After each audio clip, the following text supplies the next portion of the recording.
I stood frozen in the middle of the loud banquet hall, enduring the most ruthless public humiliation crashing down on me. How much longer are you going to wear those military rags to embarrass me? Or how many months of your meager salary do you have to scrape together to afford a decent evening gown?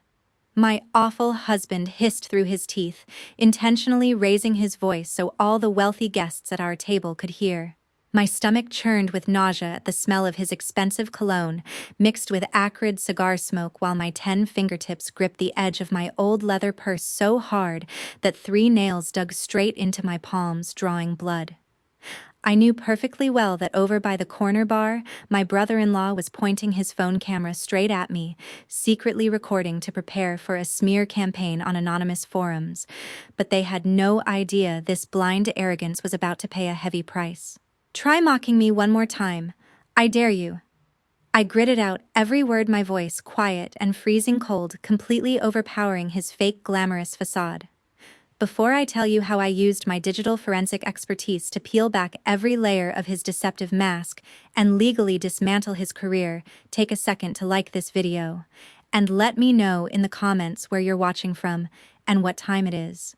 The sharp clinking of crystal champagne glasses at our banquet table vibrated through my jaw, violently snapping my mind back 3 years. That exact high-pitched ringing morphed instantly into the terrifying rhythmic beeping of the ICU heart monitor. The acrid smell of Richard's expensive cigar faded, replaced by the sterile, nauseating scent of rubbing alcohol. It was a Tuesday afternoon, rain hammering against the hospital windows. My daughter Lily, who was only 7 at the time, lay swallowed by the stark white hospital sheets. A rare autoimmune disease had drained every ounce of her life force in just 2 agonizing weeks. Her breath rattled faintly through an oxygen mask, her skin pale, her tiny fingers freezing to the touch. I pressed my thumb against the inside of her wrist, just to feel her pulse, counting each faint beat, the way I counted seconds on a detonation timer, terrified that the next one would simply stop. The pediatric specialist had pulled me into the corridor that morning, his clipboard shaking slightly in his hands, and laid out the only option left: an emergency surgery followed by 6 months of immunosuppressive medication available from a single pharmaceutical supplier in Switzerland. Our last line of defense, the military TRICARE insurance, had just sent a cold, automated rejection letter classifying the procedure as experimental. Hundreds of thousands of dollars for that surgery, and the specialized medication stood between my daughter and the grave, a sum utterly impossible for an officer on a fixed government salary. I swallowed every ounce of my fierce independence. I sank to my knees on the freezing marble floor of our living room, my hands desperately gripping the fabric of Richard's tailored suit pants. "Please, Richard, sell just a fraction of your shares so we can save Lily," I begged. I had poured my entire youth and life savings into helping him build Flores Construction from nothing. I had written the original business plan on a borrowed laptop in our 1-bedroom apartment 12 years ago, had deferred my own officer promotion twice to manage his accounting during the startup years, and had co-signed the initial bank loan that got the first construction permit approved. My mother-in-law Martha stepped out of the dining room, her heels clicking sharply against the floor. She didn't offer a shred of pity. Instead, she handed Richard a leather folder, her eyes locked on me with absolute disdain. Instead of pulling his weeping wife up from the floor, Richard calmly peeled my fingers off his leg. He reached up and casually brushed a speck of imaginary dust from the shoulder of his jacket. "The company's cash flow cannot be gutted just because of a medical risk," he stated, his voice devoid of a single human emotion. He made it perfectly clear that his new commercial complex was far more important than the fading heartbeat of his own flesh and blood. He refused to authorize a single dime for the hospital unless I agreed to his sick extortion. He slid the post-nuptial agreement out of the leather folder Martha had handed him, pushing it across the glass coffee table. The bold print demanded I transfer 100% of my shares to him, classifying it entirely as his separate property. In exchange, he would take out a high-interest cash loan to pay Lily's hospital bills. As my trembling hand picked up the pen and signed my name on the dotted line, I felt my dignity being ground into dust beneath the heel of the man I had once trusted with my entire life. Hours later, I sat huddled on a hard plastic chair in the recovery room, pressing Lily's tiny cold hand against my tear-stained cheek. Richard finally walked in just past midnight, his silk tie loosened, the top 2 buttons of his dress shirt undone. I smelled the heavy scent of expensive Merlot on his breath before he even spoke. His shoes left faint scuff marks on the sterile floor, the kind you get from dancing. He hadn't been frantic with worry. He hadn't been pacing a waiting room or calling surgeons. He had been celebrating with his private attorney at the same country club, where he would later mock my uniform. Lily's life was never a tragedy to Richard. It was simply the perfect leverage for a flawless legal heist. Ever since I signed that crippling contract, my life inside that massive mansion became an invisible prison. Martha made sure of it. She would glide past me in the hallway, adjusting her pearl necklace, making sure her voice echoed loudly into Richard's home office. "Make sure you lock down the main accounts, Richard," Martha sneered. "She is nothing but a keyboard-typing leech looking for a free ride." I heard every word. I also saw my cowardly brother-in-law Kevin practically sprinting into the study every month, hastily handing Richard forged financial reports to deliberately hide the joint income before scurrying away to avoid eye contact with me. I stayed silent. I tightened my jaw and endured their toxic circus simply because every morning I got to tie a ribbon in Lily's soft hair and watch her breathe. But standing here tonight in the banquet hall, staring at Richard's arrogant face, my silence ended. I reached into my coat pocket, my thumb pressing firmly against the cold metal edge of the encrypted flash drive I had been preparing for months. The booming, boastful voice of my husband cut through the ambient noise of the banquet hall, instantly pulling my mind back to the present reality. Richard leaned aggressively across the white silk tablecloth, sliding his chubby finger across the glowing screen of a brand-new tablet. He shoved the device toward Sarah Collins, the town's director of urban planning. Sarah sat rigidly across from him, taking a slow, guarded sip of her sparkling water. Richard was desperate to close the deal on his massive new residential complex, a lucrative contract he had thrown every dirty resource into securing. "Ms. Collins, please review this independent environmental impact assessment." Richard rambled, his facial muscles relaxing into a sickeningly smug expression. It was conducted by the most prestigious state research institute. He was absolutely convinced that the glossy digital document was enough to blind anyone paving the way for his construction project on the disputed land. He thought his stolen money had bought the perfect illusion, but Richard had forgotten one fatal detail. For years he had financially starved me, cementing his belief that a woman begging for hospital money would never dare speak up in public. His sheer arrogance made him completely drop his guard right in front of a professional data analyst. I took a deliberate step closer, leaning over the table to scan the tablet. Sarah was scrolling through a PDF filled with colorful charts. My eyes didn't waste a second on the fraudulent content above. My focus immediately locked onto the microscopic faded strings of characters hiding in the footer. Thousands of hours of deep forensic training kicked in, and the cold thrill of watching prey walk straight into a trap rushed through my veins. "You're saying this is an independent report from the State Institute, Richard?" I asked, my voice barely above a whisper. Richard glared at me aggressively, swatting his hand in the air as if shooing away a fly. "What do you know about construction engineering? Don't bother us." He snapped, his lip curling with contempt. I ignored his insult entirely. I reached out and pressed my index finger firmly against the bottom corner of the screen. "I don't know much about concrete and steel, but I know numbers." I stated, my tone as cold and detached as a machine reading terminal commands. "Ms. Collins, if you look closely at the footer's digital watermark, you'll see the internal tracking code FCMKT104. That is the default export tag for the marketing department at Flores Construction." The air around the table froze solid. Martha, who had been quietly sipping wine 2 seats away, slammed her glass down so hard the stem nearly cracked her jaw, dropping in absolute shock at my defiance. Sarah Collins frowned deeply. She leaned closer to the screen, her sharp eyes instantly narrowing with intense suspicion. Richard's mouth hung open, small beads of sweat forming on his forehead. He lunged forward to snatch the tablet back, but I quickly grabbed the edge of the heavy protective case, pinning it firmly to the table. I'm not finished. I continued, feeling the shift of power pass through my fingertips into the cold glass screen. I tapped the screen, opening the file's detailed properties. The creation date recorded in the metadata is 10:45 p.m. last night. I exposed, watching the color completely drain from his face. Yet you submitted this file to the Planning Commission last Monday. The image compression ratios and embedded font structures prove this is just a rushed PDF exported from amateur graphic design software. Richard stammered helplessly, the lies trapped in his throat. Over by the bar, I caught the terrified movement of his brother Kevin. Kevin's face was as pale as a sheet, his thumbs frantically jabbing at his phone screen in a desperate attempt to unsend the forged emails that connected him directly to the fabrication. But digital footprints are permanent. Every panicked tap only confirmed what I already knew. Kevin was the hands that built the forgery. Richard was the mouth that sold it. Sarah Collins stood up, slowly grabbing her expensive handbag. She didn't say another word about the project.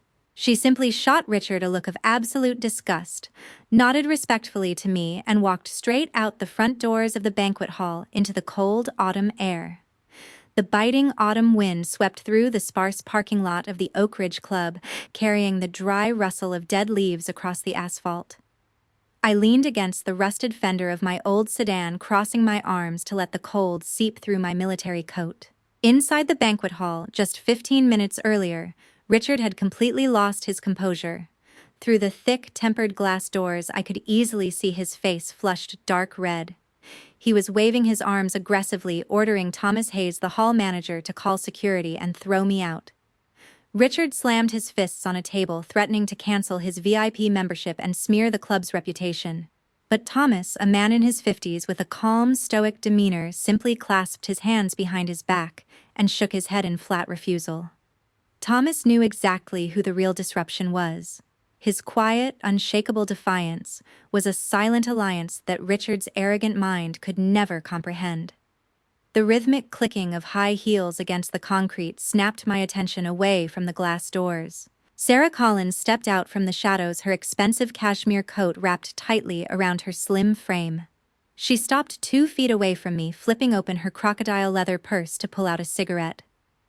"You're actually quite good, Diane," Sarah stated, exhaling a long plume of smoke into the night air. "But you are playing a very risky game. I know all about your situation. A sick daughter, a meager government salary. You exposed that fake report just to apply pressure, right?" I frowned, my gaze unblinking. "Don't play naive," Sarah sneered, pulling a pristine business card from her pocket. "If you make a scene, Richard's company goes bankrupt, and you get absolutely nothing. Keep your mouth shut, and I will personally force him to wire $2 million into your private account." $2 million. The exact sum that would have kept me from kneeling on the freezing marble floor 3 years ago, signing away my life savings just to buy Lily's oxygen. If I were a normal mother drowning in medical debt, my knees would have buckled right then and there. But I was not someone begging for pity, and I certainly was not going to use my digital forensic skills for cheap blackmail the way Richard had used them against me. I pushed her outstretched business card away from my line of sight. "You misunderstand me, Ms. Collins," I stated, my voice cutting through the freezing wind. "I don't sell the truth. Your $2 million cannot wash away the destroyed ecosystem if that garbage project gets licensed." Sarah froze, the cigarette hovering inches from her lips. I took a step forward, forcing her to meet my uncompromising gaze. "And your money won't cover up the rot inside your committee if you agree to shield him. What I need is not money. What I need is for that entire fraudulent file to be destroyed permanently." Sarah's face contorted in frustration. She threw her cigarette to the ground, crushing it viciously beneath her heel. "You are a stubborn fool," Sarah muttered, spinning around and marching briskly toward her car. As her silhouette disappeared into the darkness, I tilted my head up, staring directly at the security camera mounted on the tall light pole above me. The tiny red LED on the lens blinked with a steady rhythmic pulse. I knew with absolute certainty that right at this moment, inside the dark security control room, Thomas was silently plugging an external hard drive into the system. He was extracting the raw video files from the closed-circuit television network covering the entire banquet hall and parking lot. Any trained cyber officer knows this ultimate truth. Physical camera data is the purest, most undeniable form of evidence. It is not connected to the internet. There is no cloud for hackers to breach. Even if Richard spent millions hiring massive botnets, he could not touch a single bit of physical data resting in Thomas's hands. The absolute proof of Richard's abusive behavior was already secured, silently waiting. 4 days after the Oak Ridge banquet, the town's digital space was suddenly choked with dirty data. By midweek afternoon, my phone screen vibrated relentlessly with push notifications from a local news blog run by David Vance. That washed-up journalist had clearly accepted a massive payout from Richard to launch a ruthless smear campaign against me. The headline flashed across my screen in bold, malicious capital letters: "The truth about the psychotic officer wife. So jealous of her husband's success she sabotaged a multi-million-dollar project." The article painted me as a delusional stalker, a penniless woman who contributed nothing to the family and was actively trying to destroy the reputation of a respected businessman. Richard always believed that social media was his most powerful tool, a place where money could easily purchase the truth. But I traced the payment for the article in under 3 minutes. Kevin had arrogantly used his corporate email to coordinate the wire transfer with David Vance, completely forgetting to revoke my administrative access to the company's email server. The digital receipt read, "Marketing consultation," but the amount, $4,000, matched the exact invoice template Kevin used for every off-the-books job. I screenshotted the entire email chain and added it to my encrypted evidence folder. My brother-in-law was not just a passive enabler. He was the operational arm of the entire smear machine, and he had just handed me another piece of undeniable proof with his own careless fingers. Sitting on the living room sofa, I dragged my finger across the glass screen. I didn't even need my specialized workstation to read the glaring anomalies. A single article on a tiny local blog had racked up 10,000 shares in just 30 minutes. With a few basic source code checks, I saw right through the cheap virtual botnet David Vance was running. Thousands of fake IP addresses from foreign countries were automatically pinging the site to inflate the traffic, fabricating a massive storm of public outrage. For a fleeting second, my thumb hovered over the terminal application icon on my home screen. I knew exactly how to exploit the pathetic security flaws on that WordPress server. I could type a short script, flood his database, and reduce his blog to digital rubble in exactly 10 seconds. I could wipe out David Vance's entire online existence before Richard even finished his evening cocktail. But just as I applied pressure to the screen, the front door violently swung open. Lily stumbled into the entryway, her small shoulders heaving with ragged sobs. Her face was flushed red and stained with tears, and the knees of her jeans were completely caked in wet mud. I threw the phone onto the cushions and sprinted over to pull her into my arms. Between breathless gasps, Lily choked out the nightmare she had just endured. Emma, the daughter of Richard's business partner, had shoved a phone screen in Lily's face in the school cafeteria. "Your mom is just a crazy beggar trying to steal your dad's money," Emma had screamed, parroting the exact toxic words my mother-in-law Martha spewed at the dinner table every single night.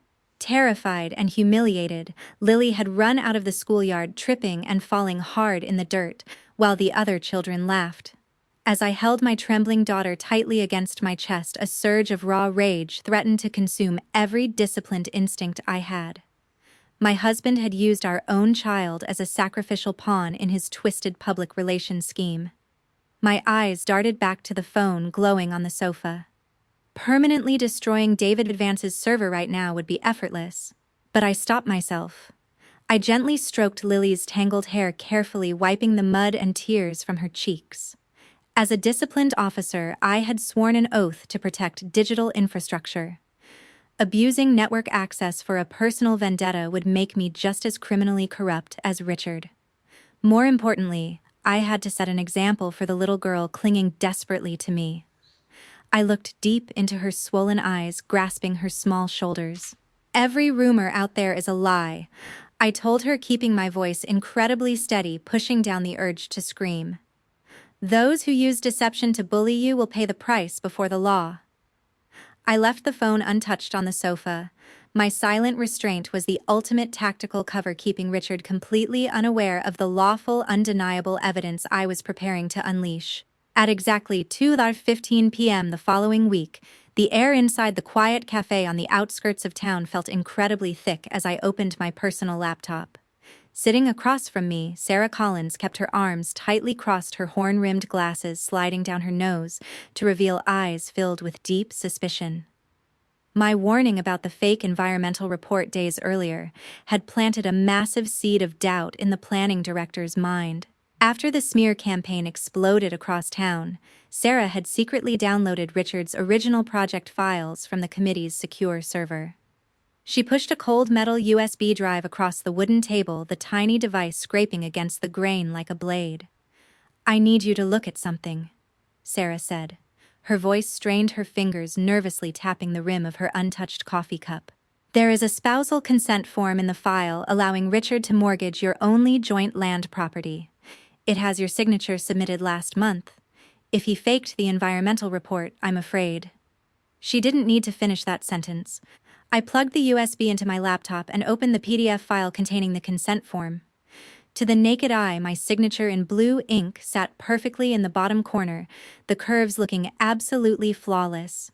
But to someone who had spent years in digital forensics, perfection was usually the first indicator of manipulation. I launched a specialized image spectrum analysis software. My hand moved smoothly over the trackpad, peeling back the pixel layers of the file. The colors on the screen were rapidly stripped away, converting into a data compression graph. When I zoomed in on the signature area by 500%, the ruthless truth was instantly exposed on my high-resolution screen. "Ms. Collins, look at these faint, jagged edges surrounding the blue ink." I pointed, my voice deadpan and razor-sharp. "These are compression artifacts. They are the fingerprint of digital forgery. When a person signs directly on paper and scans it, the noise around the text matches the white background," I explained, running my finger along the screen. "But here, the noise is entirely out of phase with the surrounding structure. It was cut from a low-resolution document and pasted over this one." As I checked the curve of the letter D in my name, a sharp physical pain stabbed through my stomach. It was an exact 100% match to the signature I had tearfully scrawled on Lily's massive hospital bill 3 years ago, the very document I had handed over to his company to secure her life-saving loan. His depravity had no bottom. Richard didn't just steal my assets. He had ordered his cowardly brother Kevin to dig through the company's accounting archives, pull the hospital bill I had submitted for the loan, and turn the exact moment I surrendered my dignity for our daughter's life into a tool for stealing land and lining his own pockets. The coffee in my cup had gone ice cold. I hadn't touched it once. Sarah froze, the color draining entirely from her face. She reached forward to grab the USB drive. "We have to call the police immediately. This is a severe criminal forgery." She stammered, her hand shaking visibly. I slammed my hand down, gripping her wrist tightly to stop her frantic movement. "No. If you make a fuss right now, Kevin will immediately delete all the original traces on the company's servers, and Richard will blame a lowly clerk," I stated, staring her down with the cold, unblinking focus of an officer who had been trained to think 3 moves ahead of panic. I pictured Richard at a high-end steakhouse right now, pouring expensive wine for Councilman Jenkins, completely convinced his smear campaign had destroyed my credibility for good. I closed my laptop with a sharp, definitive click. "I want you to maintain your attitude, do nothing," I ordered, my tone shifting into absolute command. "Let this fake paper lie dormant in the committee's system. It's not a file, it's a perfect digital trap. And we will wait until the exact public hearing to trigger it." Sarah swallowed hard, her knuckles white around the edge of the table. She gave me one slow, terrified nod. Tuesday morning arrived with a suffocating heaviness. The decisive city council hearing was less than 24 hours away. I stood in the kitchen pressing a sandwich into Lily's lunchbox when the phone on the marble counter began to vibrate violently. The caller ID flashed Martha's name. The moment I tapped the screen, my mother-in-law's shrill, grating voice pierced my eardrum. "Diane, what the hell were you doing at the club the other day?" Martha shrieked, not allowing me a single second to respond. "Richard is running around trying to fix the paperwork because of your stupid interference. You're just a leech, a penniless daughter-in-law who walked into this family with empty hands. If anything happens to this project, I will kick you and your daughter out of this house immediately." I didn't utter a single word in defense. I pressed the red button to disconnect the call. Her threat of eviction burned in my mind, a bitter reminder that she could only threaten to throw me out because Richard had forged my signature to steal the deed.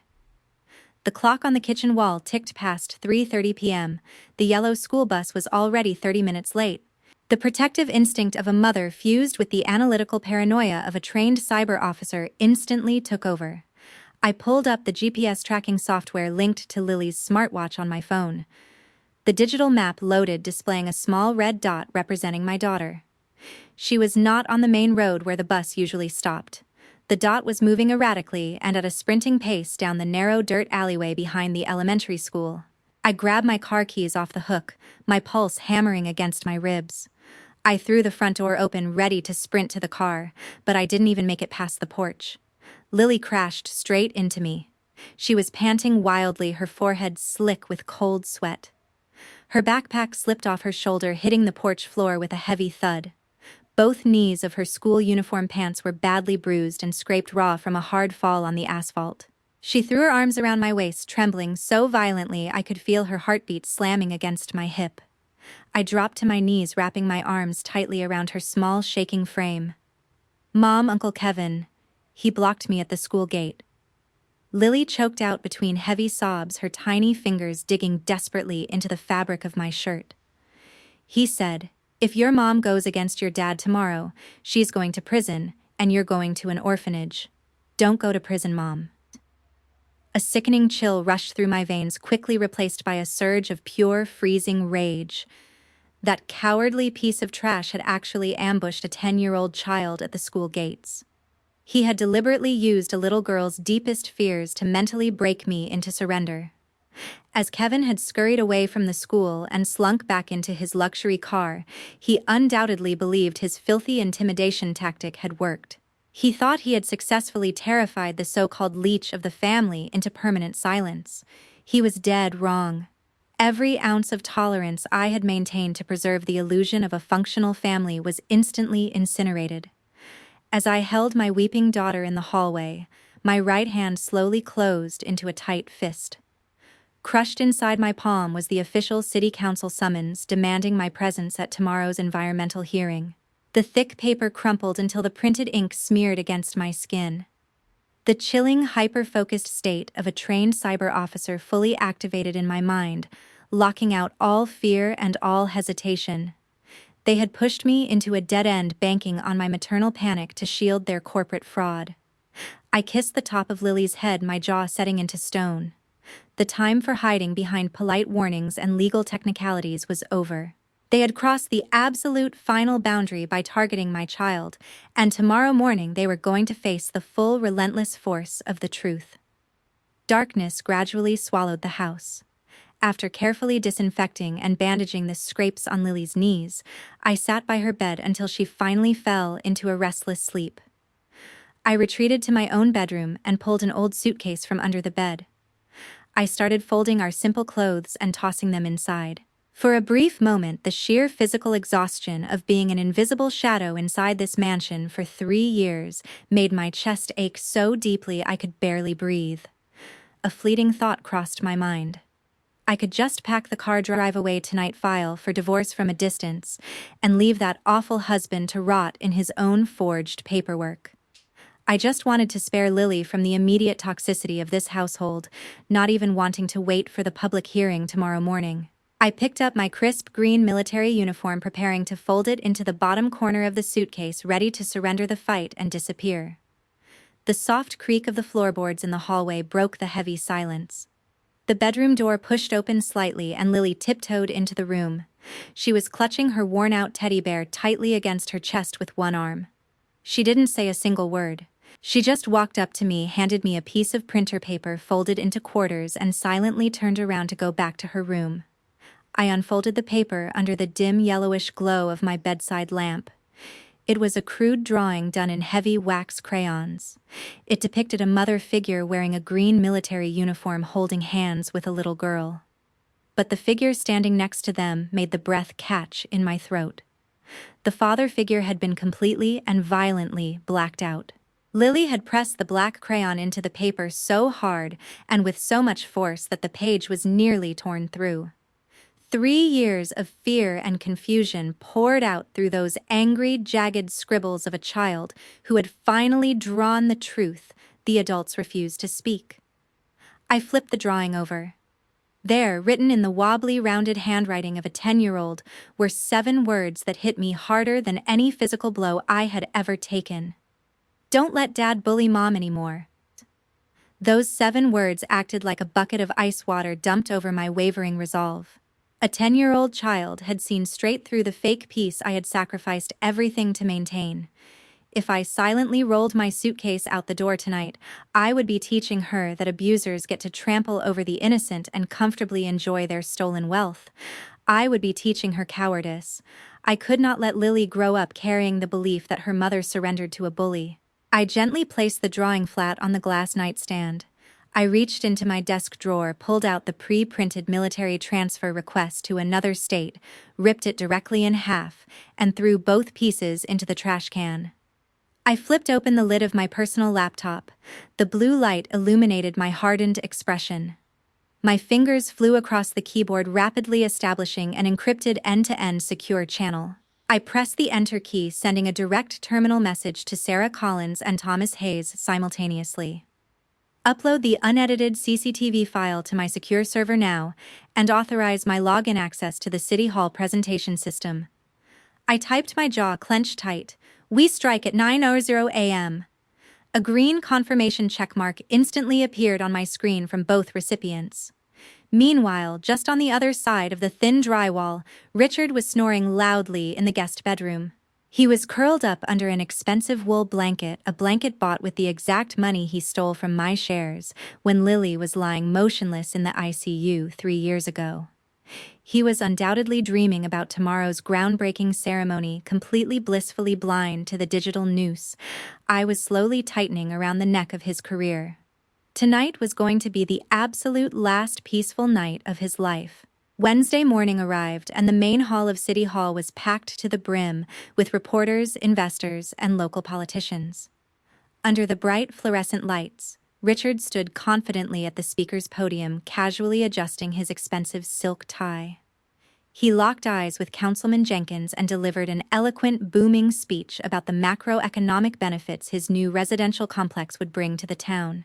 He effortlessly threw around flashy industry jargon, spinning a web of lies to completely conceal the fraudulent foundation of his project.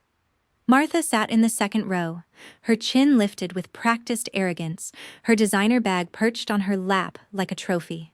Kevin lurked near the side exit, his phone already in hand, thumbs twitching, ready to record what he assumed would be his brother's greatest public triumph.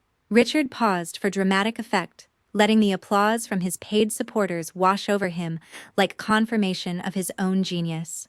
Just as he proudly raised his hands to ask the council for a final vote, the heavy oak doors at the back of the hall swung open with a loud, resonating thud that cut through the applause like a knife. Every eye in the room turned. The reporters in the press section instinctively raised their cameras. Councilman Jenkins leaned forward in his leather chair, squinting toward the entrance. I walked down the center aisle, my posture perfectly straight, wearing the exact pristine green military uniform that Richard had previously mocked as cheap rags. My black heels clicked rhythmically against the red carpet, a steady, uncompromising cadence that silenced the murmuring crowd. I offered no polite greetings and engaged in zero small talk. I bypassed the stunned audience and marched straight toward the central control computer sitting just left of the podium. Richard's smug expression vanished instantly. His face flushed with panic, and he lunged off the podium to physically block me from the computer terminal. But before he could take 2 steps, Sarah Collins stood up from her front row seat and sharply signaled the armed security guards, who immediately stepped in to restrain him. With a single fluid motion, I plugged my encrypted USB drive into the system port. The giant LED screen behind Richard blinked black, then instantly illuminated with the highly specialized interface of my military-grade digital autopsy software. I grabbed the spare microphone from the desk. "Members of the council." I spoke up, my voice clear, amplified, and entirely devoid of fear, crushing the shocked whispers echoing in the hall. "The environmental report and the spousal consent form that Mr. Flores just presented are products of technological fraud." I clicked the mouse. The massive screen behind me rapidly stripped away the pixel layers of the spousal consent form.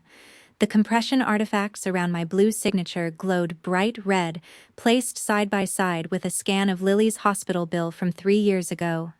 The system flashed a massive green 100% match across the screen. I stepped away from the desk, walking to the absolute center of the stage to lock eyes with the council. This signature was copied and pasted from a personal medical document. I stated my tone, surgical and cold.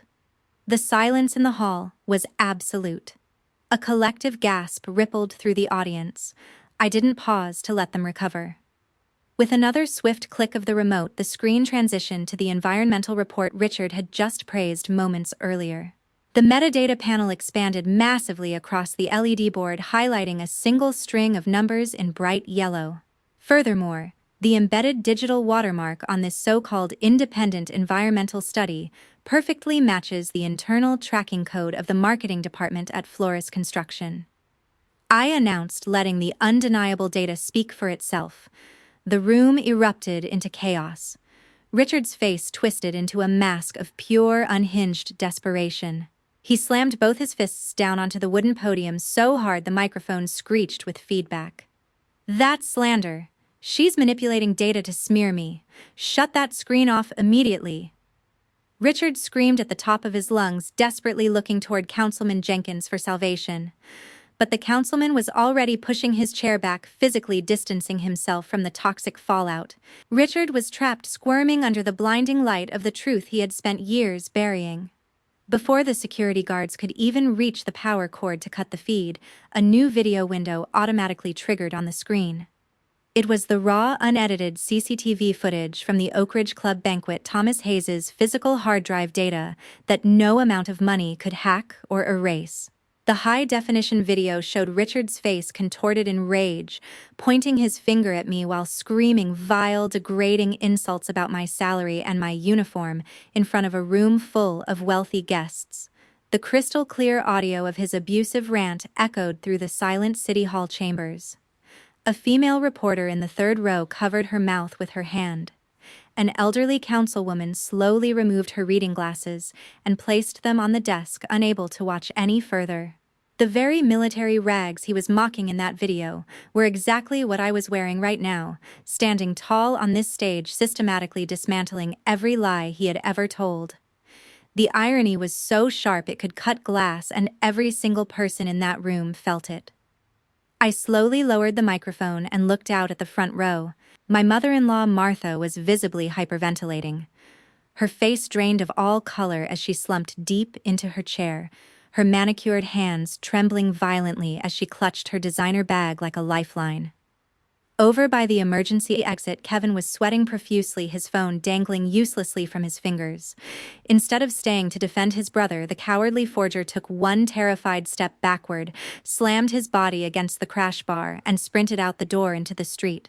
Using nothing but pure, unhackable digital truth, I had entirely dismantled their empire of lies. Just a few short weeks after the hearing at City Hall, the entire landscape of the town had shifted. The malicious smear campaigns that had plagued my phone were completely dead, replaced by front-page headlines detailing the massive criminal scandal at Flores Construction. The city council immediately revoked every single building permit connected to the new residential complex. The company's stock plummeted overnight, wiping out the retirement accounts of every small investor Richard had personally courted with handshakes and false promises. His luxury cars were seized. His country club membership was revoked by the same board that had once begged for his sponsorship. Richard found himself facing severe state and federal criminal charges for corporate fraud and cyber forgery, each count carrying a mandatory minimum sentence. The fake prestige he had spent his entire life cultivating vanished like smoke, leaving him exposed to the harsh, unforgiving light of the justice system he had spent years believing he was above. There is no honor among thieves, and there is certainly no loyalty in a family built entirely on greed. The Flores family, including his own elitist mother Martha, immediately cut all ties with Richard to protect whatever assets they had left. But the ultimate betrayal came from Kevin. I can only imagine the look of absolute despair on Richard's face as he sat in a cold, gray police interrogation room, forced to listen to a tape recording of his own brother's voice.